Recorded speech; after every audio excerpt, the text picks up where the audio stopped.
স্বাগতম জনাইছোঁ মোৰ অন্য এটা ভিডিঅ'লৈ। আজি মই আপোনালোকৰ সন্মুখত বৰল, যাৰ প্ৰজাতিটোৰ নাম হৈছে কোডো বৰল, যাৰ বৈজ্ঞানিক নাম হৈছে ভেস্পা ভেলোটিনা, এইটোৰ বাহৰ বিষয়ে আপোনালোকৰ সন্মুখত এটা ভিডিঅ' লৈ আহিছোঁ।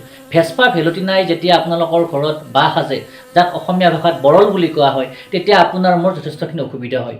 গতিকে এই ভেস্পা ভেলোটিনা বা বৰলৰ বাহটো আমি কেনেকৈ সুৰক্ষিতভাৱে আমি কাটি পেলাই আমি নিজক সুৰক্ষিতভাৱে ৰক্ষা কৰিব পাৰোঁ, বা বহুতে কি কৰে জুই লগাই দিয়ে, কেৰাচিন ঢালি পেট্ৰল ঢালি, বহুতে কি কৰে বাহিৰে খুচৰি পেলাই ভাঙি দিয়ে। তেনে কৰিবলৈ গ'লে সেইটো বিপদজনক হৈ যাব পাৰে। গতিকে আজি আপোনালোকৰ সন্মুখত এটা সুৰক্ষিত ভিডিঅ' মই লৈ আহিছোঁ, যাৰ জৰিয়তে আপোনালোকে ভেস্পা ভেলোটিনাই বা বৰলে যেতিয়া আপোনালোকৰ ঘৰত বাহ সাজিব, কেনেকৈ আপোনালোকে সেই বাহটোৰ পৰা নিজকে মুক্ত কৰিব খুব সুৰক্ষিতভাৱে, সেইটোৰ বিষয়ে আপোনালোকৰ সন্মুখত দাঙি ধৰিব গৈছোঁ। আহকচোন আপোনালোকৰ লগত একেলগে ময়ো ভিডিঅ'টো উপভোগ কৰোঁ।